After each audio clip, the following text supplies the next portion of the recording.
Ghosts of Nutty Putty by Shadow Swimmer 77.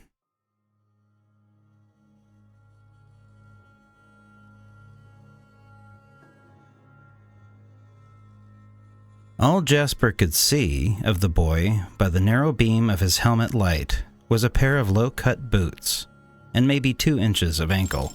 Ben? Are you Ben? Jasper asked the protruding feet. He felt a thrill of fear at how very still the young man was. Jasper spent several long moments mentally willing a response before, at last, the boots kicked weakly. Ben was alive. At least for now. Really? Observed a voice that Jasper reminded himself was just in his head. It looks like the rock came alive and swallowed him, sucked him down in one big gulp. Pretty familiar, huh? My name's Jasper. Don't worry, I'm gonna get you out of here. The rescuer spoke to the feet, ignoring the commentary. You're going to fail him, the voice said. I'm sure of that. Just like before. That was years ago, John. Jasper mumbled under his breath. You're just a memory. That it wasn't my fault. Then why am I still here with you? The phantom voice softly chuckled before falling silent. Jasper knew it would return. It always did. I'll be back as soon as I can, Ben. I just need to go call for some more help. Try your best not to move around too much because you're likely just to wedge yourself in there even tighter. Ben's foot waggled gently in what Jasper took as acknowledgement. Jasper carefully eased himself backwards through the cramped tunnel, one excruciatingly calculated movement after the next. The walls were far too narrow to turn around, and it would be nothing short of catastrophe if he got himself trapped too. It took maybe 5 minutes for Jasper, an experienced cave explorer and rescue worker, to extricate himself back to the main cave from the branch Ben was in. Half a dozen late teen and early 20-somethings waited for him there.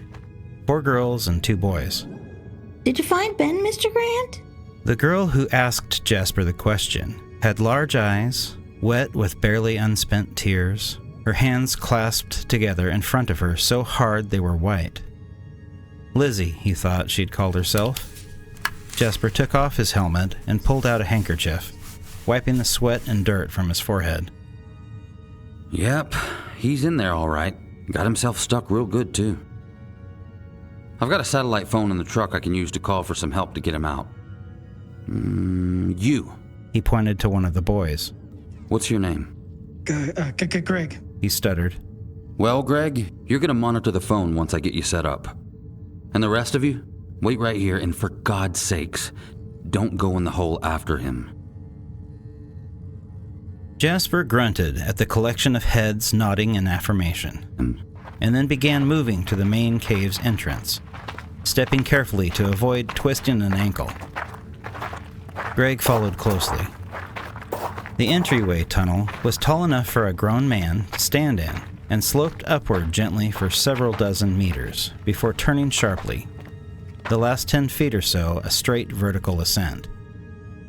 Just a bit of light from the low setting sun shone through the hole above him as Jasper climbed the rough metal rungs driven into the stone wall to assist spelunkers with entry and exit. Leaving the cave and heading towards his truck, his eyes passed over the bright yellow sign posted next to the entrance. Danger, it warned. Experienced cavers only. That you lot? Jasper asked Greg. You experienced cavers? No, sir. The young man answered. His head hung sheepishly. Jasper's breath hissed through his teeth. Yeah, didn't think so. No lights or other gear clued me in on that real quick, you know. You're lucky I was passing by. I don't typically come out here this time of day. Is my brother okay? A strong hint of anxiety had entered Greg's voice. Jasper lowered the tailgate of his pickup and began searching through the boxes in the bed. Ben's fine. He replied, finding the small case he was looking for and unsnapping it.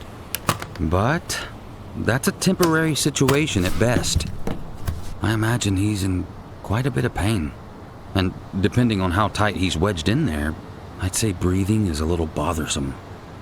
The real trouble is how he's stuck upside down like that. Too long in that position and the blood's gonna start to pool. And how long has he been stuck in there? I don't know. A couple hours now, maybe? We thought he was playing a joke at first, but then when we tried to pull him out, we couldn't. We tried calling 911, but no one could get a signal. And then when we thought about going for help, we couldn't decide who should go, and we didn't want to leave him, and... Hey, take a breath, kid. I get it. Then I showed up while you were standing around deliberating. You know, I'm not surprised you couldn't get cell service. We're a little more than 50 miles from the closest ranger station, and that's about where the tower is. That's exactly why they gave me this sat phone, and... Jasper paused, looking up at an ominous collection of clouds that had gathered seemingly since he'd first gone to check on Ben. That ain't good. Mr. Grant? Cloud cover that thick means this thing might not work, he replied, consulting a small notepad in his pocket for the number the station had given him to call. Several minutes of static on the line confirmed Jasper's fear. Jasper shook his head. Shoot. Okay, look, I hate to leave you all here, but I'm gonna take my truck over to the ranger station and call for help. If Ben's only been in there a couple of hours, like you said, it'll be pretty uncomfortable for him. But it's gonna be best to have more professionals on site to make sure we can get him out. Now, it shouldn't take me more than 3 hours to get a full rescue party out here. In the meantime, I'm leaving you this phone. Keep trying, see if you can get through, and... damn it. A large raindrop had splashed the back of Jasper's hand as he'd been talking. He cast a wary eye up at the clouds. Well, this just keeps getting more complicated. Are you familiar with the weather around here, Greg? No, not really. We were just visiting for spring break. Uh-huh. Well, it don't rain often, but when it does, it rains a whole bunch. Mix that with the way Ben's situated upside down and you got a problem. Any of you have a vehicle? Can you go to the station and see if you can get more help? No, sir. We hiked out here. Just brought some water and energy bars. We didn't think we were going to be going caving. We just saw the sign and thought it would be fun. Okay. Jasper paused for a moment, biting his lip as he considered the sun becoming more and more obscured by the clouds. A sinking feeling growing in his gut. I don't suppose if I gave one of you my truck that you'd be able to take it and then get back out here? I don't think so, sir. Not in the dark. Yeah, if something manages to go even worse, I'd hate not to have it. He sighed and thought for another long moment before heavily arriving at the inevitable decision. Reckon it's just up to us then. Jasper returned to the truck bed, rummaging through boxes and selecting several large bundles of rope, a small mallet, a drill, carabiners, and several pulleys, piling the gear into Greg's arms. Mr. Grant? Greg's voice cracked slightly, his lower lip trembling. You've done something like this before, right? You'll be able to get Ben out? You're sure he'll be okay? Jasper hesitated. Well, The phantom voice spoke up. you gotta tell him the truth. The rescuer shook his head to clear it. Yeah, kid, loads of times. Lie. Jasper stared straight ahead, his hand absently scratching a faded scar that ran the length of his cheek. Loads of times. He repeated, his thoughts going back in time.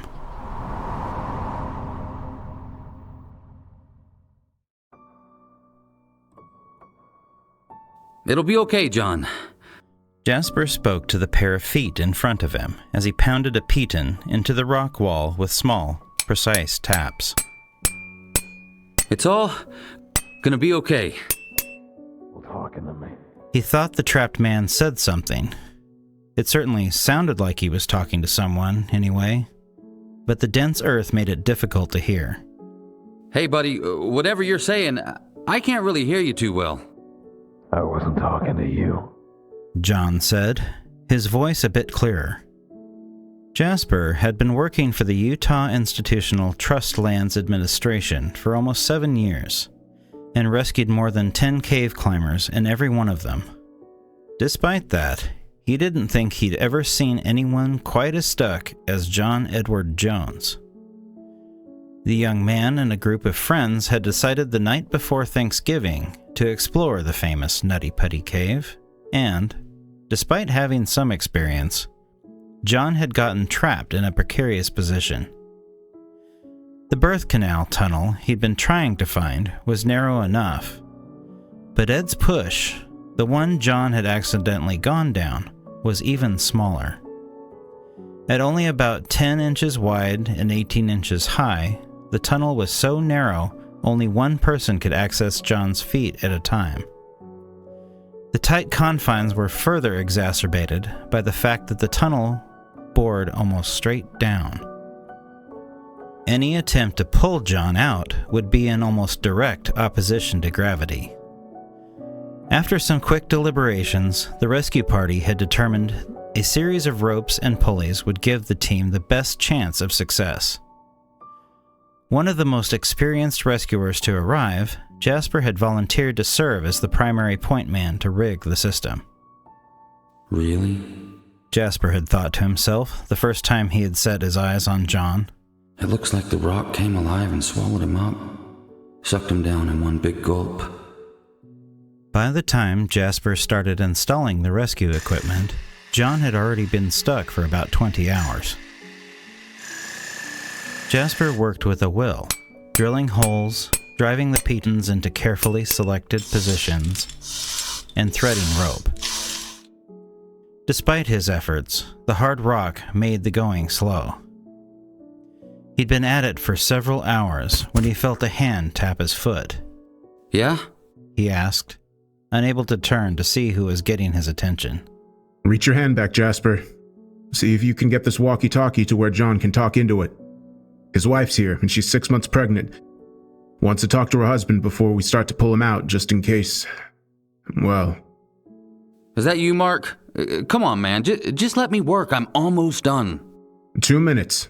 The girl's pretty freaked out. Fine. Jasper sighed. He managed to get his left arm back, hand to his side, and could just feel the antenna of a small radio, where Mark pressed it into his palm. It took a bit of twisting, but Jasper was able to pull the radio up past his body. He keyed the mic. Anyone there? Hello? John, baby, is that you? A concerned female voice came through from the other end. No, Mrs. Jones, this is Jasper Grant. I'm with your husband. I understand that you want to try and talk to him, but, I'd really appreciate it if you kept it short because we're pretty close to ready to pull him out, and if everything goes the way it should, and it will, you'll be able to talk to your husband face to face in no time. All right, Mr. Grant. I'll be brief, but thank you. Jasper reached the radio forward and tapped John's foot. John! Hey, can you still hear me? I got a radio here and someone who wants to talk to you. Who's that? John's voice was muffled through the rock. I've already got people talking to me. They don't want me to leave. Jasper shook his head in exasperation. That's just the blood pooling around your brain, John. The way you're wedged upside down, your heart's got to work overtime to keep everything flowing, right? It's kind of why we got to get you out of here, buddy. Here, come on. Say hello to your wife. He keyed the mic again. Emily? John asked. Yes, baby, I'm here. The young woman replied, the raw emotion in her voice noticeable even through the radio static. I love you. John said, his words taking on a sluggish quality. We love you too. We'll see you real soon. Okay? She choked. Okay. Jasper could tell the man was fading. He brought the radio back to his face. Mrs. Jones, I'm gonna have to let you go, but I'll get your husband out and home to you real soon. Thank you, Mr. Grant.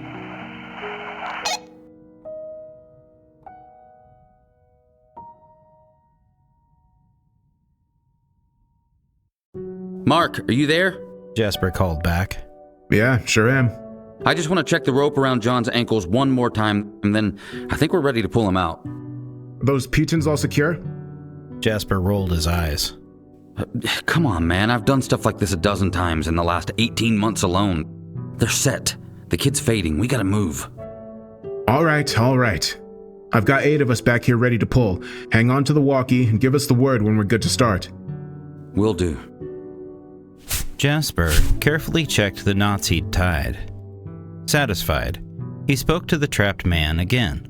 I've got to head back a bit, John, so you have room when you slide when they start pulling, but in just a minute, you're going to be out. And I'll be the first one to see you, buddy. It hurts. Jasper thought he heard John say something, but he couldn't tell what.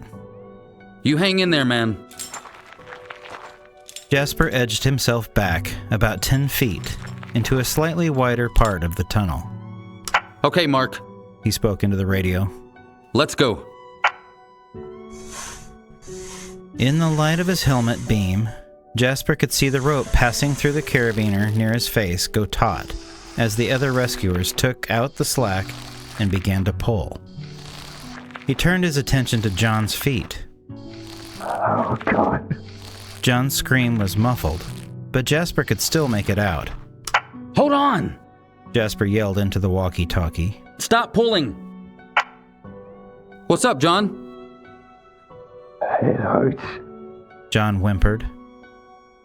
It hurts. It hurts. It hurts. I know, man, but we gotta get you out, okay?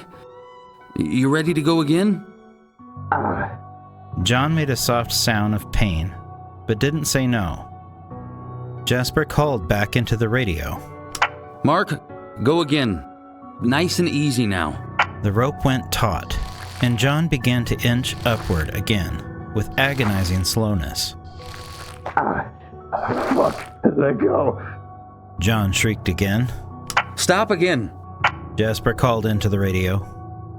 John, talk to me, bud. What's up? They're holding me. They don't want me to leave. They want me to stay here. Yeah, man, that's just voices in your head. They're delusions, John. Don't listen to them. Just a little more and we'll have you out, okay? Keep going, Mark.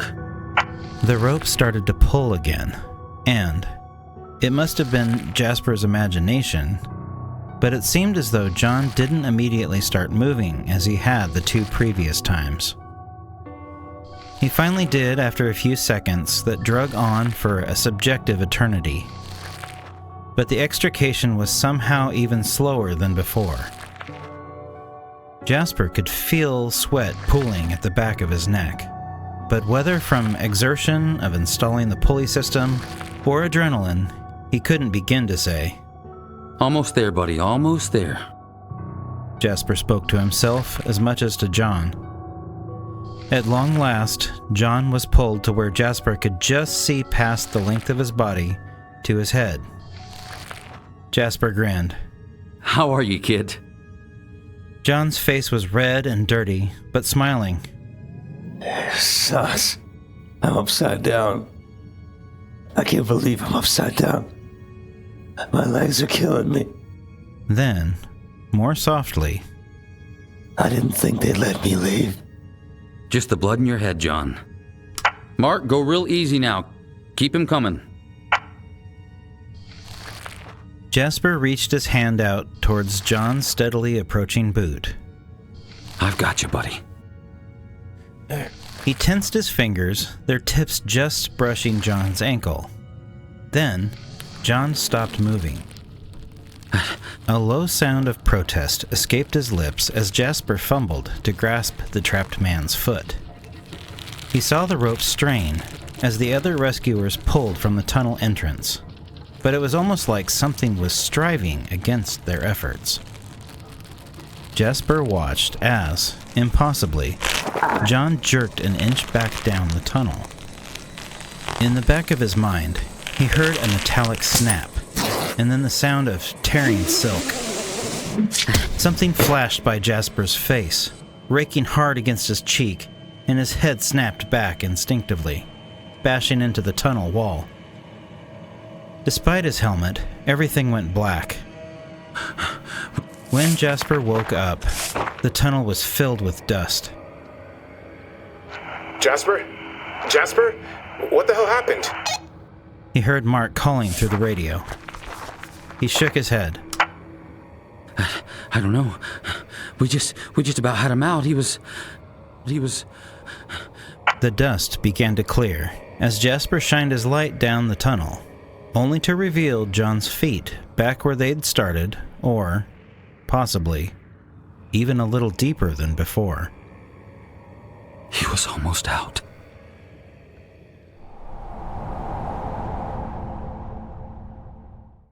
Mr. Grant? Greg's voice shook Jasper out of his reverie. Huh? Oh, yeah, kid. Loads of times. Come on, let's get back. Together, the two made their way back to the cave carrying the equipment. They carefully lowered it down the makeshift ladder before finally getting to the main cavern. All told, Jasper figured they'd been gone only maybe 15 or 20 minutes. But they'd already lost all but the barest last bit of sunlight, and the rain had started to steadily pick up. His helmet light revealed Lizzie and the others waiting for them, clumped together in a miserable-looking huddle. Everything all right, kids? Lizzie's eyes were wide as she approached him. I think something's wrong with Ben, Mr. Grant. We tried calling to him, but he didn't say anything back. Nah, he's far enough down. He probably just can't hear you, darling. Don't worry, we'll get him out. Jasper smiled at her. It might just take a little while. Jasper began by selecting a solid anchor point in the main cavern. He bored out a hole with the battery-powered drill, then used the hammer to pound in a long piton. I'm gonna head down in there and rig a pulley system with a bunch of anchor points. And once I get it all set up, I'll have to stay there and monitor things, and it's gonna be on you lot to pull him out. You think you can handle that? Yes, sir. Greg nodded, a look of determination on his face. Great. Now, this rock looks pretty hard, so it might take a bit for me to get everything set. You all do the best you can to stay warm, and be ready to go when I tell you to, got it? The group nodded collectively. All right then. With a sigh, Jasper eyed the hole where he figured he would be spending the foreseeable future. No time like the present. At the back of his mind, the phantom voice chuckled softly.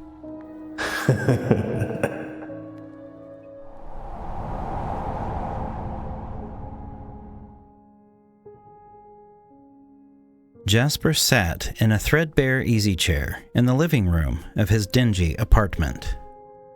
He hadn't shaved in days and wore nothing under the dirty pink bathrobe wrapped around his thin frame.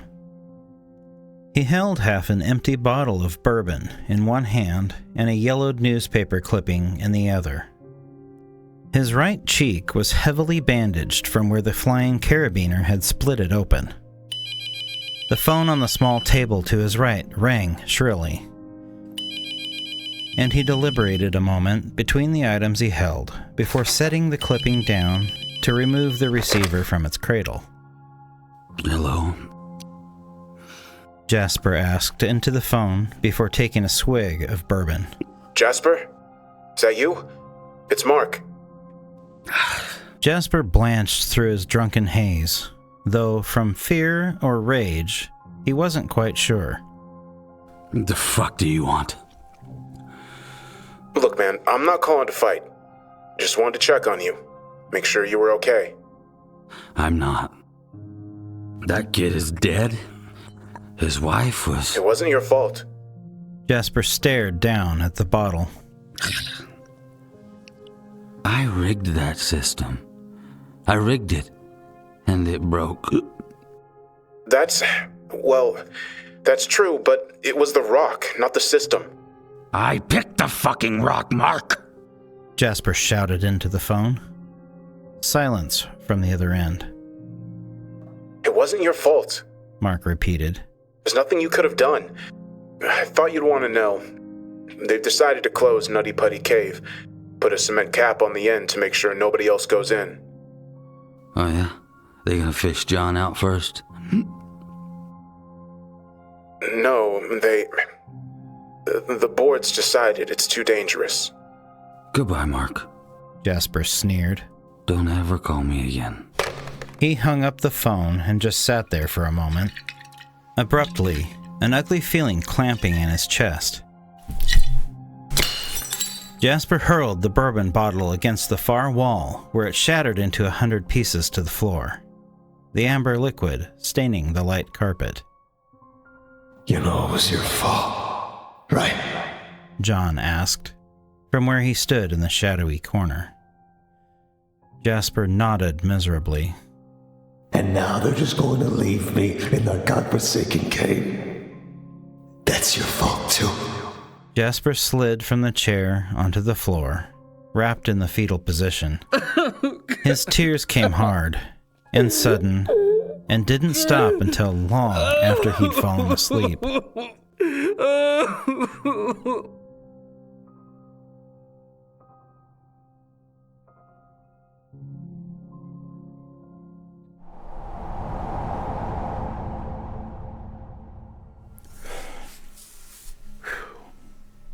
Jasper used his forearm to wipe the sweat from his eyes. He double-checked to ensure the Peyton was properly seated before turning his attention back to where Ben's feet still protruded. His stomach was wet from a steady stream of water that had begun running past him down the tunnel towards the trapped boy. How you doing down there, Ben? The boy's foot moved gently. Okay, we're almost good here. Just got to get the rope situated, then one last check and we're pulling you out. Jasper looped the rope around the boy's ankles, tying no-slip knots the way he had thousands of times before. Truth is, he could do this with his eyes closed and his hands behind his back. But he never took anything for granted. Not anymore. All right, buddy. I'm going to go give your friend some instructions, but then I'll be right back to make sure you get out nice and smooth, okay? He doesn't want me to leave. Those voices are just the blood pulling to your head, kid. Wait a minute. He? Jasper asked, perplexed. He says his name is John.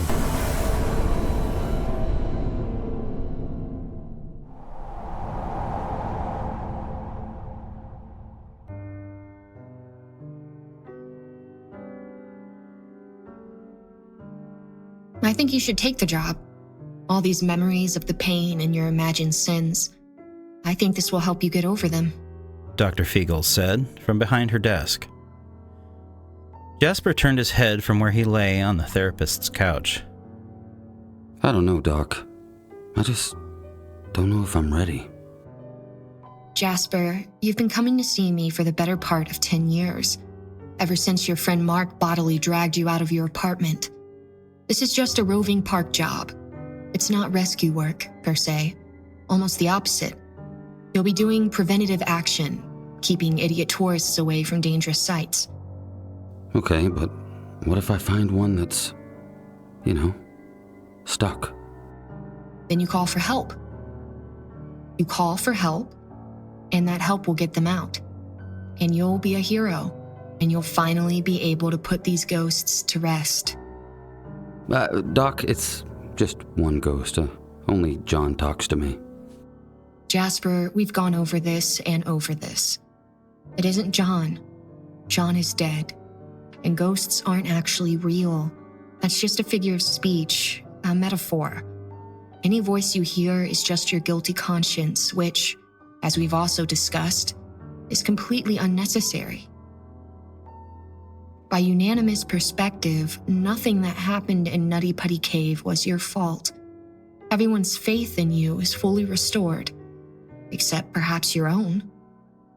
Do this for a little while, and maybe you'll even convince yourself. Right, Doc. Jasper nodded. I know, it wasn't my fault. Liar. John whispered in his ear.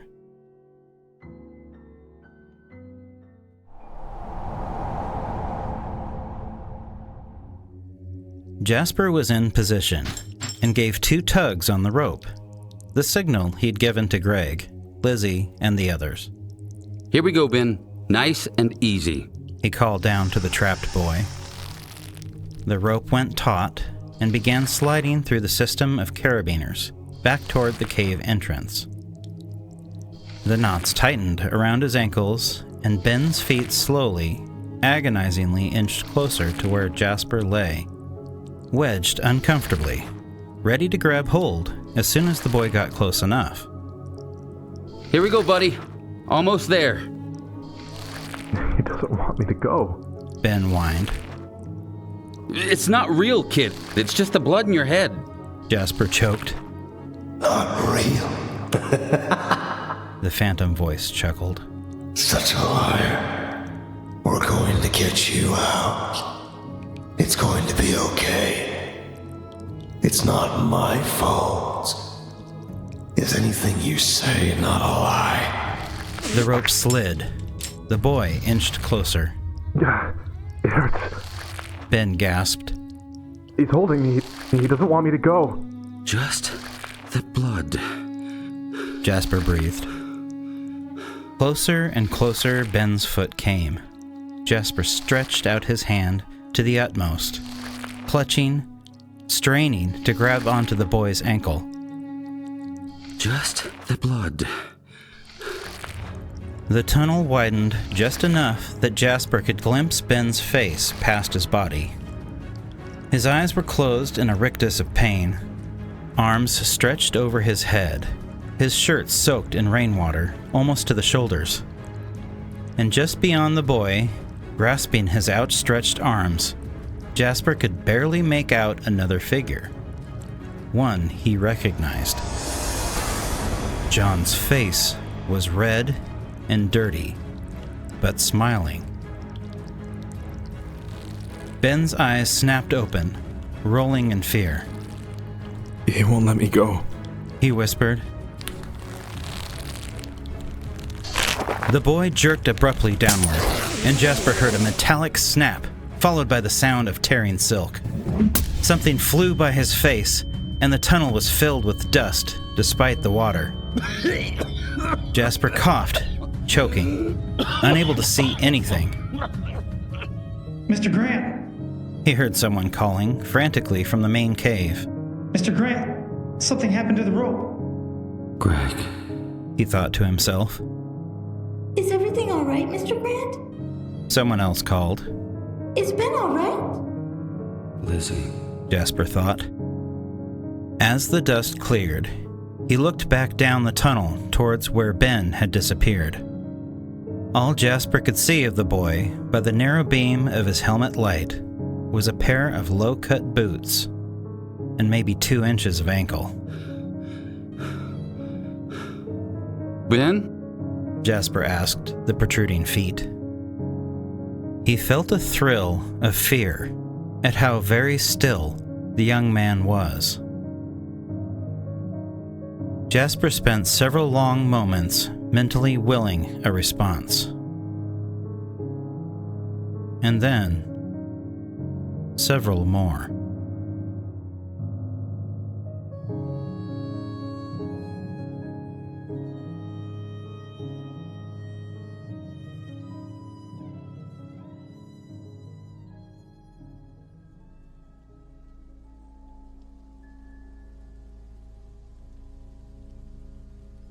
Salutations, dark passengers, and thank you for taking the time to listen to this story. This was a tough story to dive into, but I feel it is a positive thing to bring attention to the very real and heart-wrenching story upon which this fictional piece is based. I hope I did so with honor. For those of you who don't know, John Edward Jones was a real amateur caver who met a tragic end within what is now a tomb, known as Nutty Putty Cave, in 2009. I feel his tale deserves to be told with proper context and detail, so I won't dive into it here, but I will leave a link to a YouTube documentary I think covers it with a balanced and truthful perspective down in the description. I am thrilled to welcome so many awesome talents to the cast for this story. All the guest voice actors here really crushed it in my opinion, and my sincerest thanks goes out to the following collaborators. Josie Kitty 89 as Lizzie, Triumph Rat 629 as Greg, Charon's Tales as Ben, Romnex as Dr. Fiegel, The Dark Somnium as Mark, Indy's Mad World as Emily Jones, Vidith 22 as John Jones, and finally, Mr. Black Pasta as Jasper Grant. You, sir, nailed this role. All of these folks are incredibly talented, and I've left links to their channels in the description, where applicable, for you to browse and follow if you find their artistry as awesome as I have.